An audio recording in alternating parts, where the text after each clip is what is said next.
Welcome back to The Deep Dive. We're the show that takes really dense, really technical source material and tries to turn it into something clear, something you can actually use. And today, we're wrestling with a system that, on the surface was built for simplicity. Right, Warhammer 40,000 10th edition. Exactly. But at the highest levels of competitive play, it has generated this, just a breathtaking level of complexity. I find that whole concept fascinating. The core philosophy was simplified, not simple, but as you dig into the source material we've got here, the core rules, the commentary, the tournament FAQs... You get these massive points of what you could call regulatory friction. That's a great term for it, because the initial experience, your first few games, they feel smooth. But mastering the game, it seems to be entirely about understanding where that smooth ride ends. And where the rigid, almost statutory text of the rulebook takes over completely. And every competitive player knows this feeling. Your biggest mistakes, they almost never come from a bad dice roll. They come from relying on your gut. Or muscle memory. Yeah, muscle memory from a previous edition. And in 10th, that's just a guaranteed error. Absolutely. And just to be clear, for everyone listening, we are not here today to talk about what armies are best or, what units to take. No list building talk here. None. Our mission, based on all this material, is to give you the ultimate shortcut through the most contested, the most confusing rules interactions in the game right now.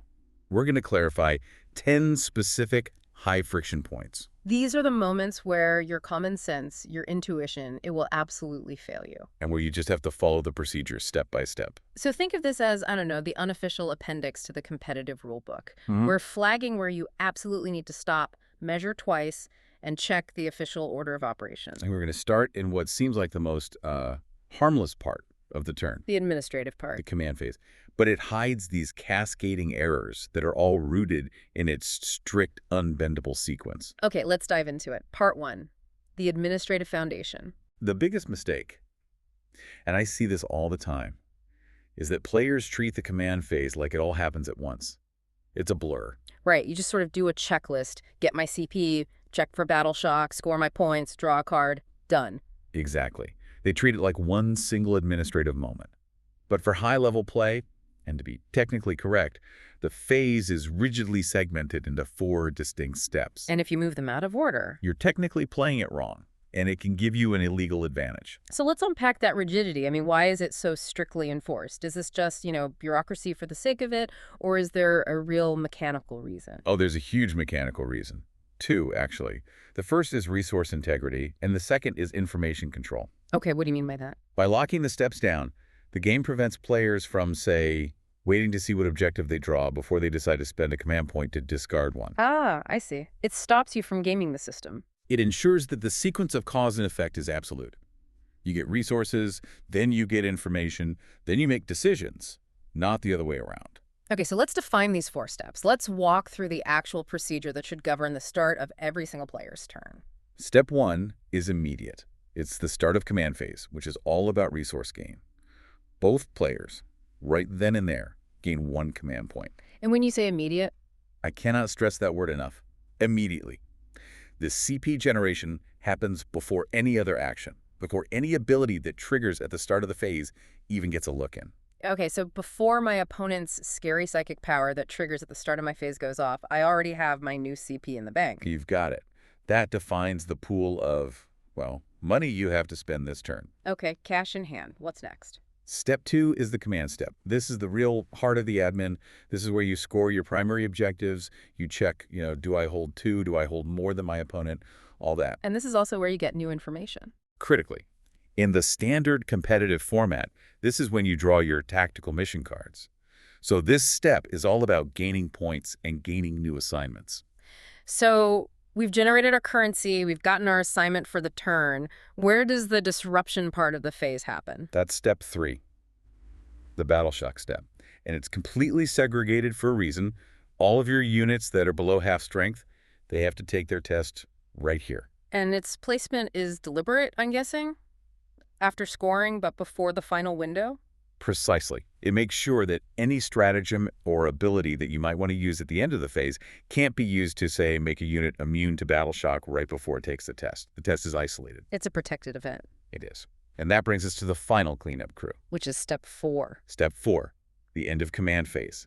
This is the last legal window in the phase.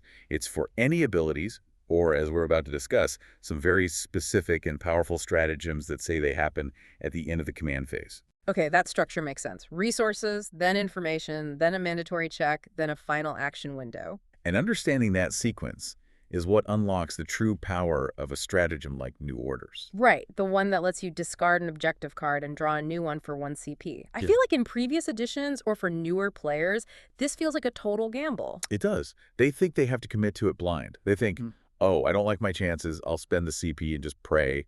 Or they think they can't even use the CP, you just got this turn. But the timing of these 4 steps, it completely removes the gamble. It turns New Orders from a prayer into a scalpel. It's a perfect illustration of how this strict procedural logic completely overrides what feels like random risk. Let's break down the resource timing first. Okay. You gain your CP in step 1. You use the New Order stratagem in step 4. So the resource is generated way before the window to spend it opens. Exactly. So the CP you just gained is available. If you start your turn 3 on 0 CP, you gain 1 in step 1, and that brand new CP can be spent on New Orders in step 4. No problem. That solves the money problem. But now the information problem. The whole point of good strategy is having as much information as possible before you commit resources. And the sequence gives you perfect information. When do we draw the cards that we might want to discard? In step 2, the command step. Right. But the critical window to actually spend that CP on New Orders doesn't open until step 4, the end of the command phase. Wait a minute, let me walk through this. So it's my turn. In step 1, I get a CP. I go up to, say, 3. Yep. Then in step 2, I draw my new secondary. And oh great, I draw Assassination against an army that has no characters left. And maybe Area Denial in a part of the board I can't possibly reach. A completely dead hand. Right.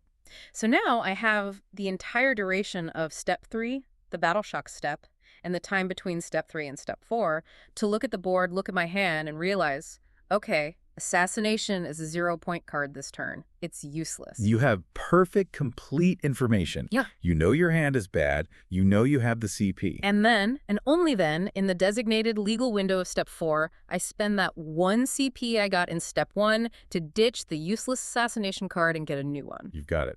It transitions the stratagem from being this costly, speculative gamble Into a fully informed damage control mulligan.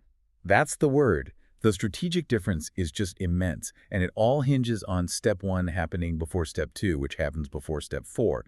You rearrange any of those, and the whole utility of the stratagem just collapses. That's incredible. Let's pivot from that to Battle Shock, which is another timing-sensitive part of this phase. It's often seen as this universal denial tool. It is, and often incorrectly.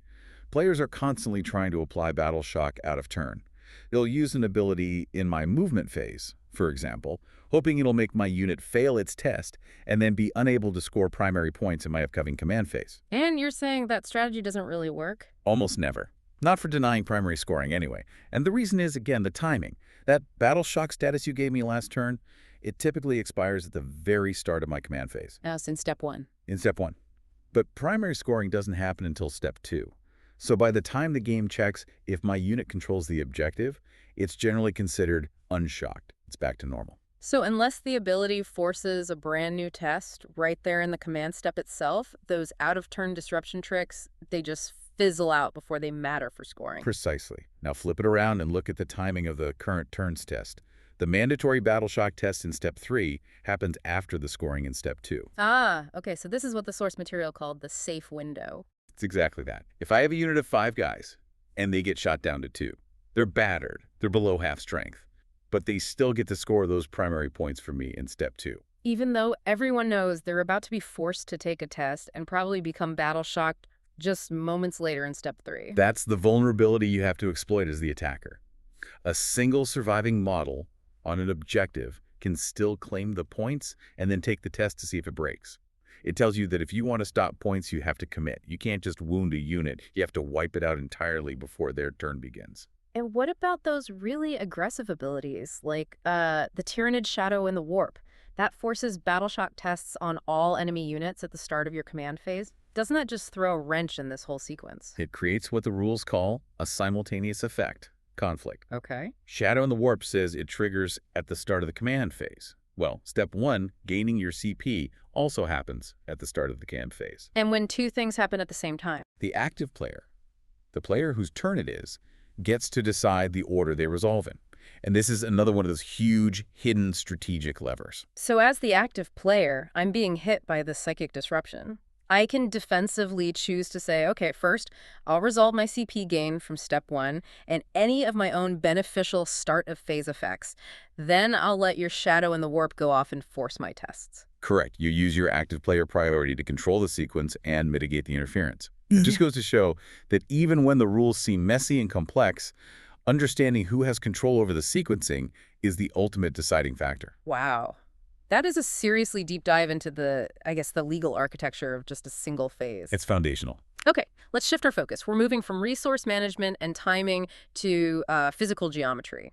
Part 2 is all about how our plastic models are actually allowed to move on the table, and it introduces the infamous pivot tax and the headache of really big models.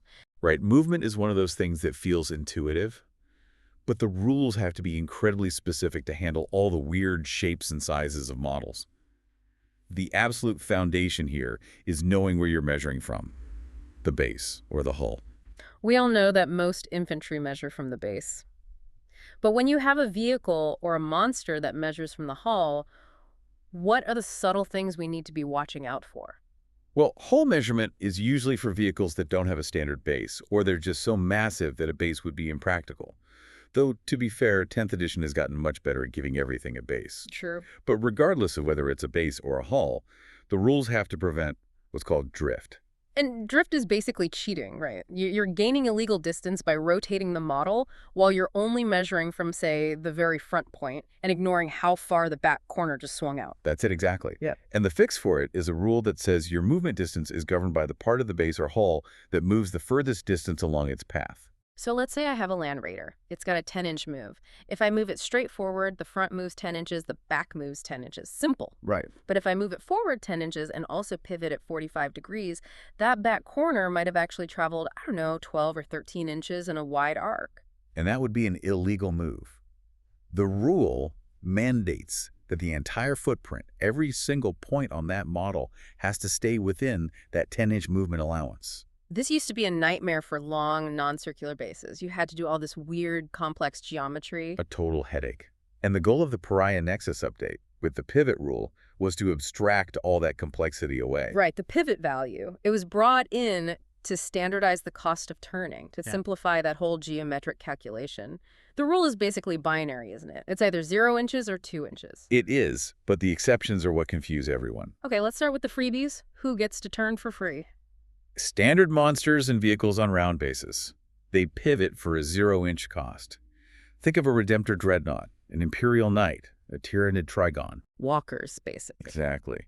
These big walkers and some flyers, they can turn freely, which just, it feels right for that kind of model. And the tax, the 2-inch penalty, that applies to the big, clunky, rectangular vehicle.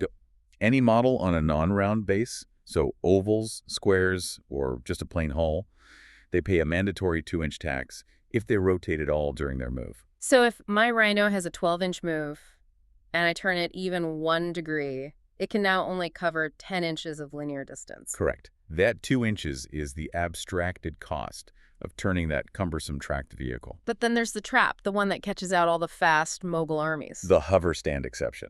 This is the crucial one.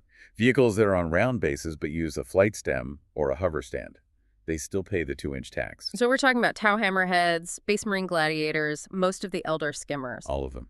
Even though their base is round, they pay the tax. But why? That feels so counterintuitive. If the base is round, shouldn't the pivot be free? You'd think so. But the rule is correcting for the visual, physical bulk of the model, not just the base it's on.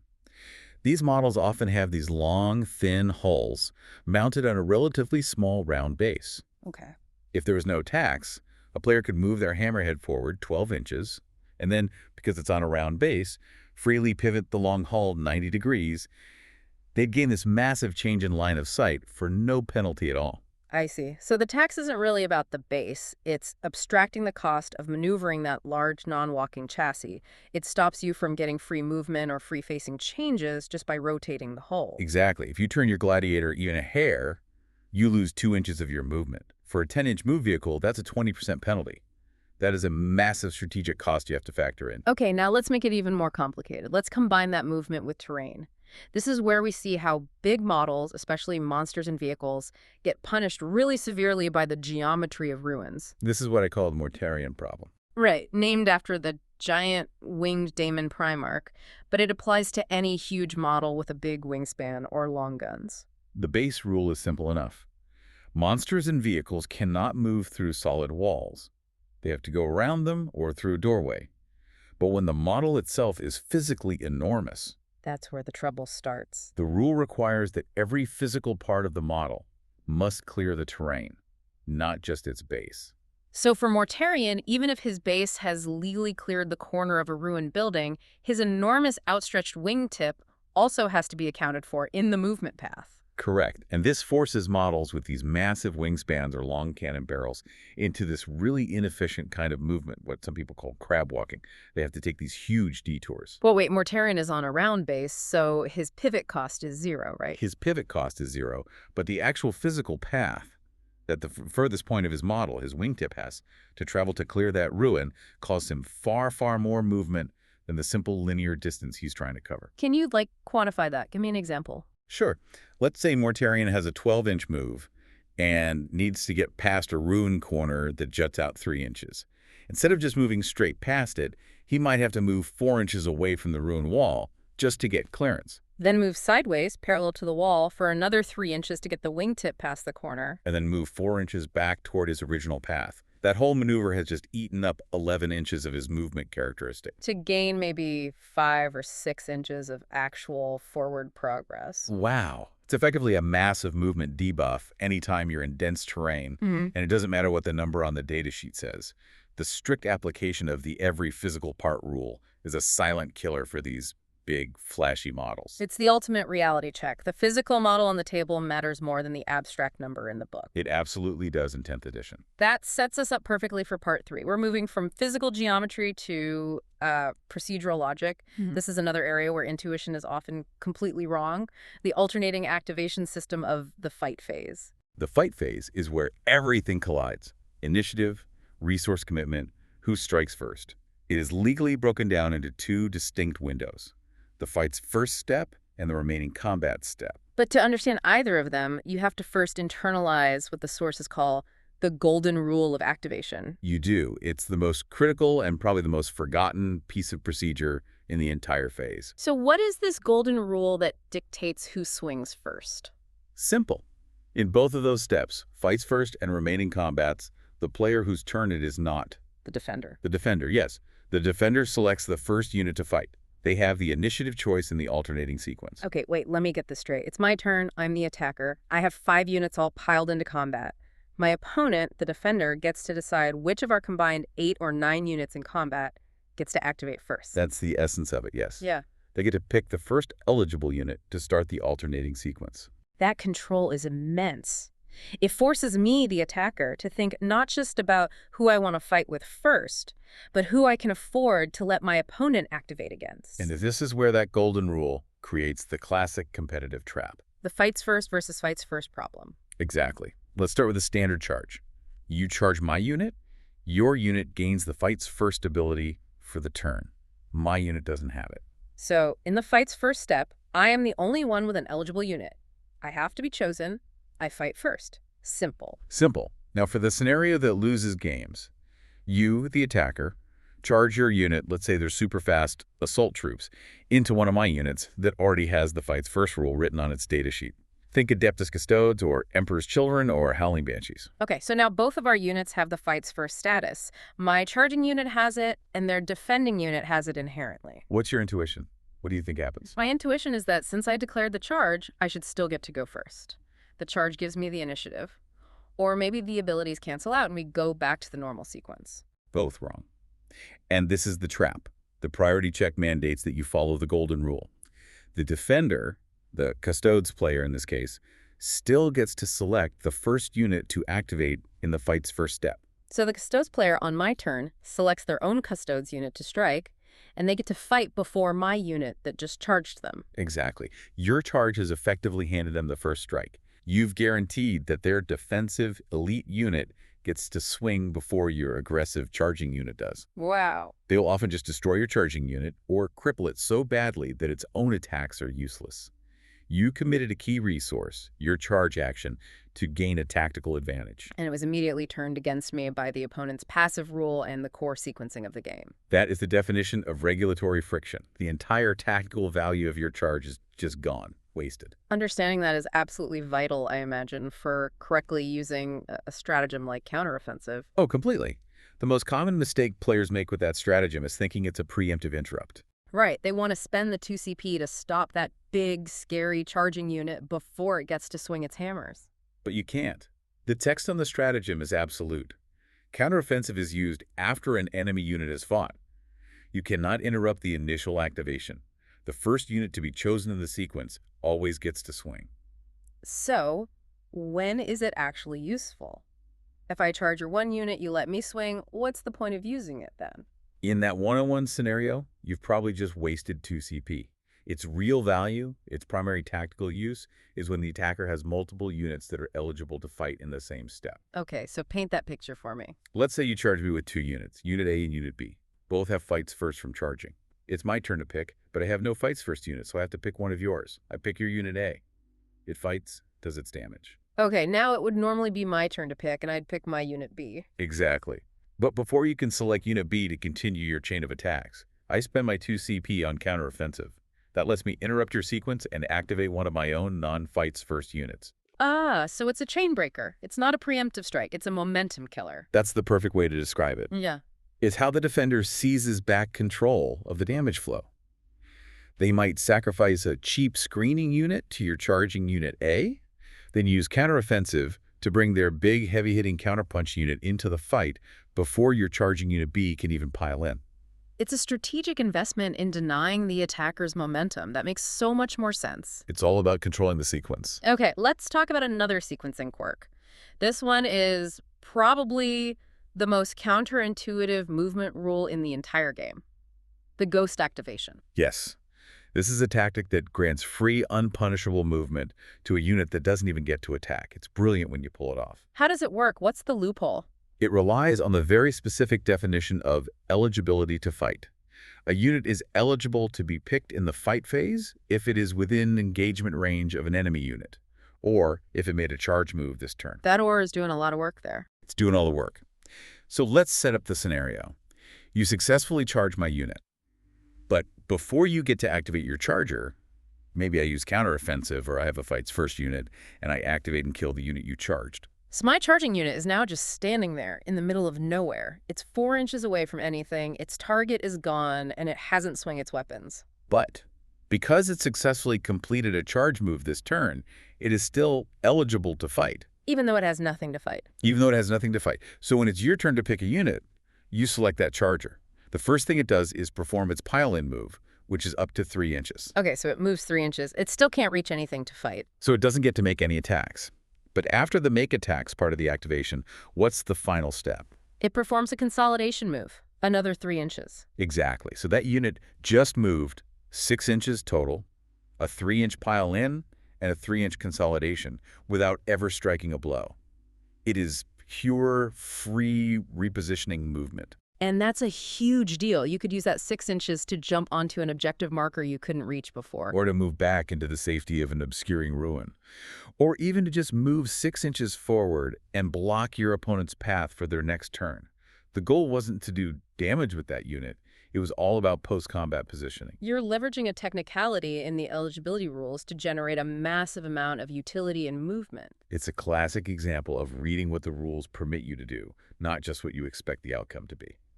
Okay, let's transition now into the final bloody stage of combat, the attack resolution itself. Part 4 is all about wound allocation and the very specific mandatory reasons why mixing different armor profiles in a single unit forces you to slow everything down. Right. The entire attack sequence is designed around integrity. It's about ensuring that the randomness of a dice roll can't be, retroactively manipulated by the player to get a better outcome. And this is why fast rolling, just scooping up a handful of dice, can actually break the game in some very specific scenarios. It absolutely can. Let's start with toughness integrity in units with attached leaders. The core rules seem simple. A leader and their bodyguards are treated as one unit, and you use the bodyguard's toughness characteristic for wound rolls. Simple on the surface. But the moment those bodyguards start dying, you run into what we can call the sticky toughness rule. Sticky toughness, I like that. What does it mean? It means that the toughness characteristic used for the wound roll at the start of an attack sequence remains active for the entire sequence, no matter how many bodyguards die halfway through. Okay, walk me through a high-stakes example. Let's say I have a unit of Toughness 3 Imperial Guard, and they have an attached Toughness 4 Commissar. They're about to be hit by, say, 20 high-strength shots. Okay, so the attacker declares all 20 shots against your unit. The toughness of the unit is T3 because that's the bodyguard's value. The attacker makes their 20 wound rolls against toughness 3. Let's say they do really well, and 15 of those shots wound. Now it's on me to start making saves. Right. And those first few saves, you fail them. Let's say the first 10 wounds kill all of your guardsmen. Now all that's left on the table is the lone P4 Commissar. And there are still 5 wounds from that initial volley left to resolve. Now, my intuition here might be that since the remaining attacks are now technically being aimed at the T4 character, something should change. And that's the mistake.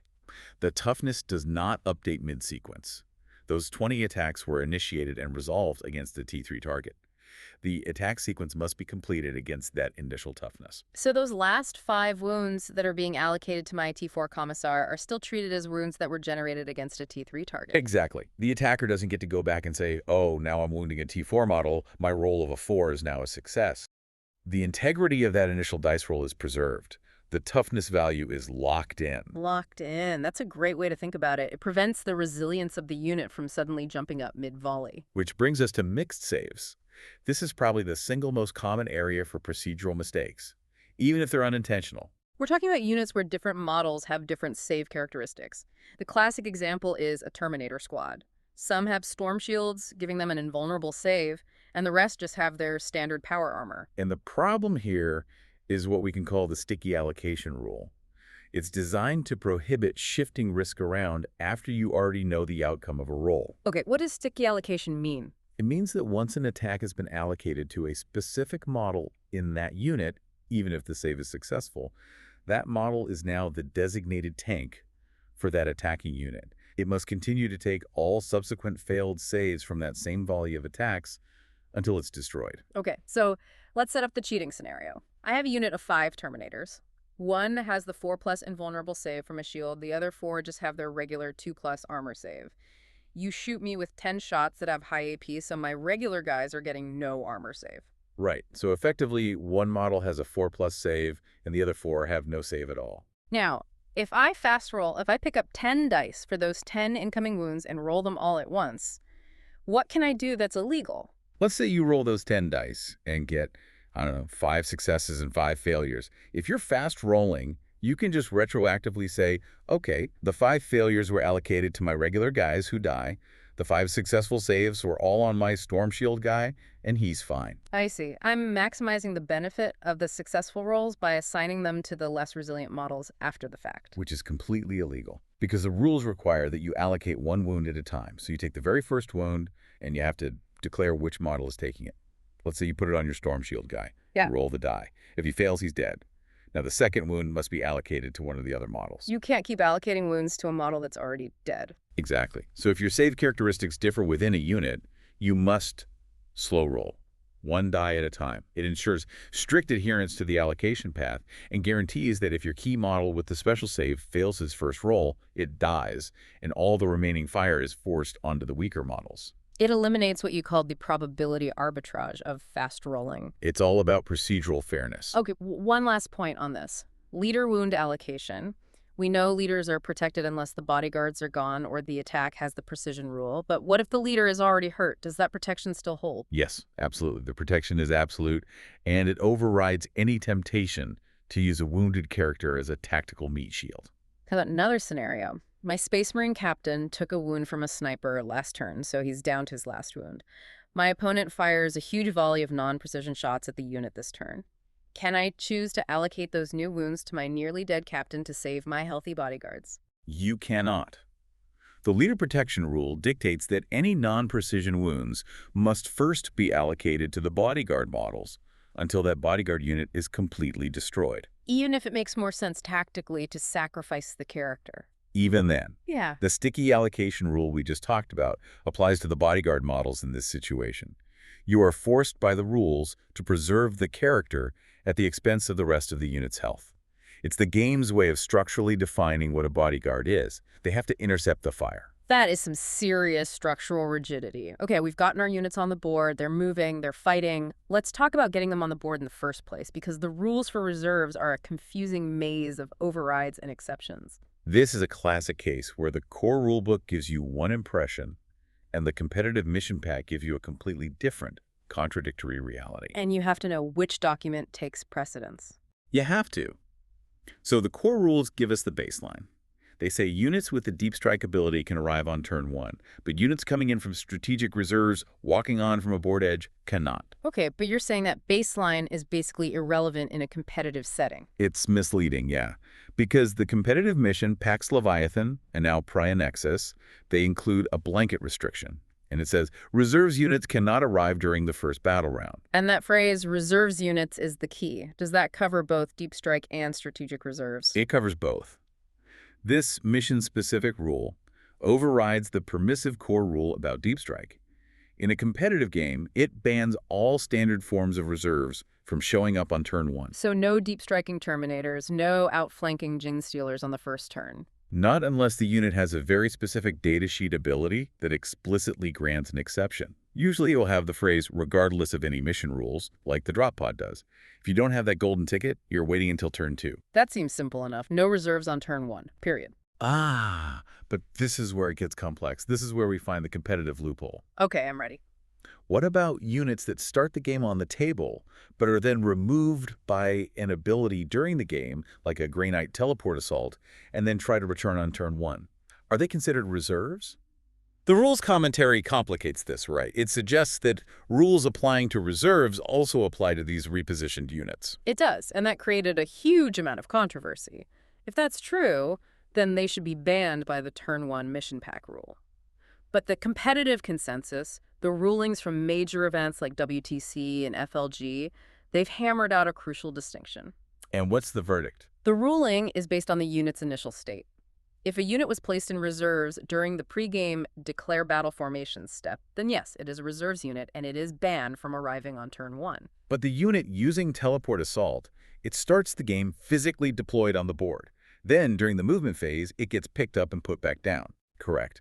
So the accepted competitive ruling is that units which start the game deployed on the board and are later repositioned are not subject to the no reserves turn 1 mission rule. Because they weren't technically reserves at the start of the battle. They were already part of the initial battlefield configuration. And this is the loophole that Alpha Strike armies, like Grey Knights, desperately need. It means they can start on the board, move, use their ability to teleport to the other side of the table, and do it all on turn 1. That gives them incredible threat projection. Is there a catch? There is, and it's all in the wording of the ability itself. If the ability says, remove the unit and place it into strategic reserves, then the unit does become a reserves unit and it falls under the turn 1 ban. But if it just says remove the unit and set it up again anywhere on the battlefield, then it typically bypasses the restriction entirely. It's all about whether the ability itself assigns that reserves keyword to the unit. Players have to be hyper-vigilant about that specific phrasing. Wow. Okay, let's talk about terrain. Part 6. Line of sight, cover, and abstracted terrain. This is where the rules try to turn physical objects into simple game concepts. And we're starting with ruins, which provide powerful benefits, but only if you meet very specific positioning requirements. The main offensive benefit being the ability to shoot through the windows and walls of the ruin. Right, and to do that you must be wholly within. Define wholly within for me in this context. It means the entire base or whole of your model has to be inside the footprint of that ruined terrain piece.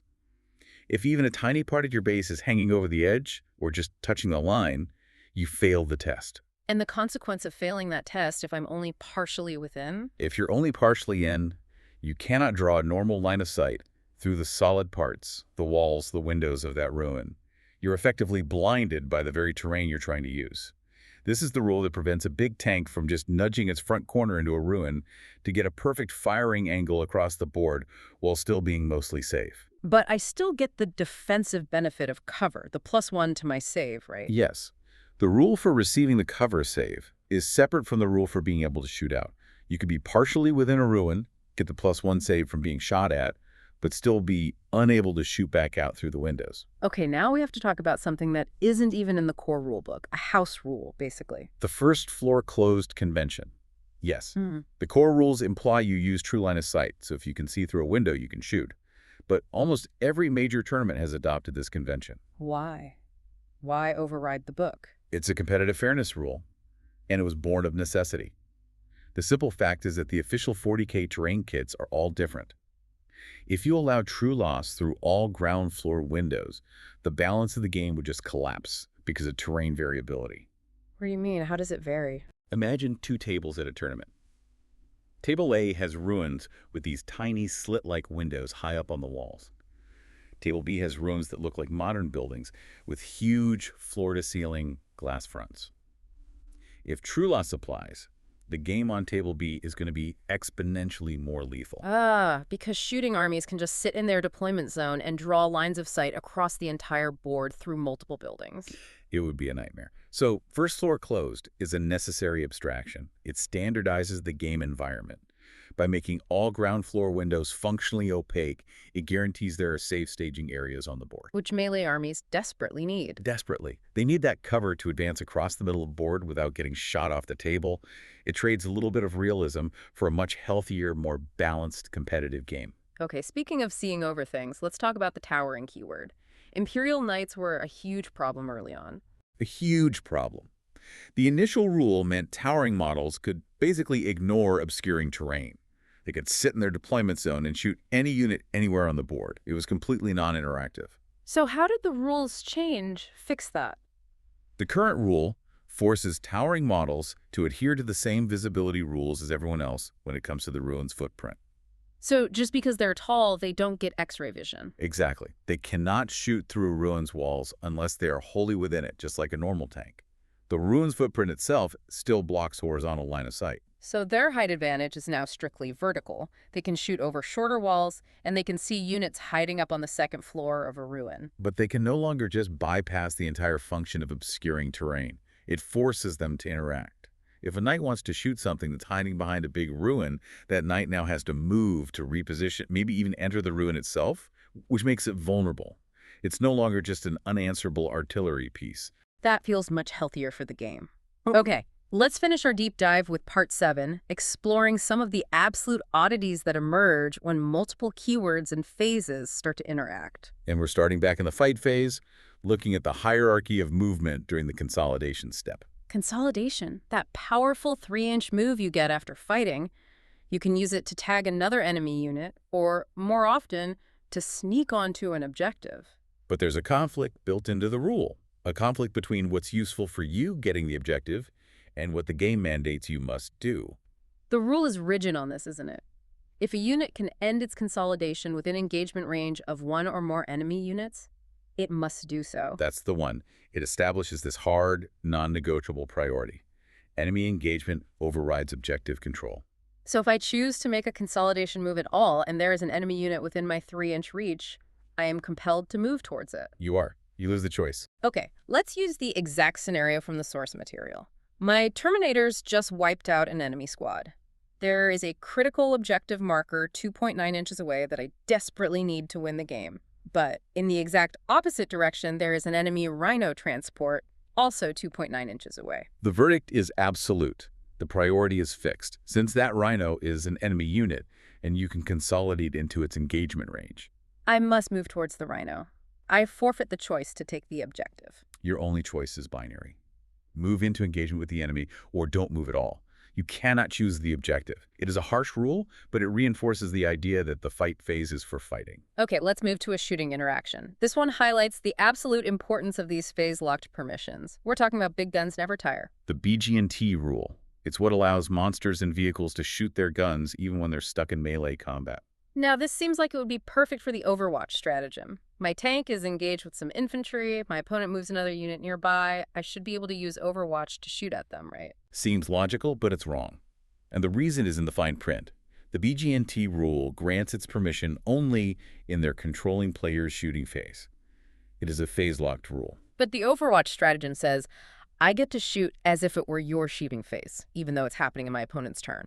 Doesn't that as if clause turn on BGNT? It's a great question, and the rules commentary specifically addresses this exact interaction. The as-if clause is permissive but limited. It grants you the mechanical ability to shoot, use your ballistic skill, the weapon's range, its number of attacks, Right, yeah. but it explicitly prevents the triggering of any rules that are normally phase-locked to that specific phase. Since BGNT is locked to your shooting phase, it cannot be triggered by the as-if language outside of that specific window. The procedural integrity shuts down the tactical benefit. So a monster or a vehicle flat out cannot use Overwatch while it is in engagement range. They cannot. That ability to shoot while locked in combat exists only on your own turn during your actual shooting phase. Last one. Let's talk about firing deck. The rule that lets embarked units shoot out of their transport. The complexity here all stems from one core concept. The game treats the transport, not the guys inside, as the model that's actually doing the shooting. The transport basically borrows their weapons. And this has 3 critical implications that people get wrong all the time. All the time. Let's start with buffs. Okay, implication 1. I have a lieutenant embarked in a transport, and he gives his unit the lethal hits ability. If that transport then uses its firing deck rule to shoot, do those borrowed weapons get lethal hits? They do not. Any unit-specific buffs that apply to the infantry inside auras, stratagem, special abilities, they do not transfer to the transport. The transport is the model resolving the attack, and it doesn't have the lethal hits rule. Implication 2.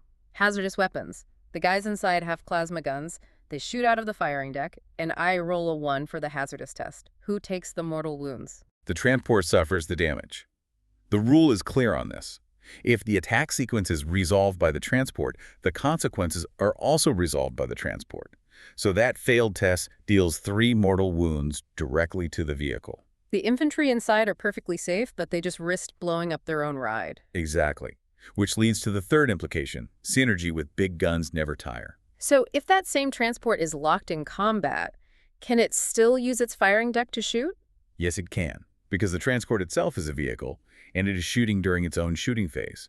The BG&T rule applies directly to the transport model. This makes some of these firing deck transports surprisingly effective brawlers. They can be pinned down in combat and still contribute a significant amount of firepower. That is a fantastic deep dive into how specific language creates competitive advantage. We've covered a ton of procedural friction points. We certainly have. We came into this to untangle that paradox. A rule set designed to be simplified, not simple.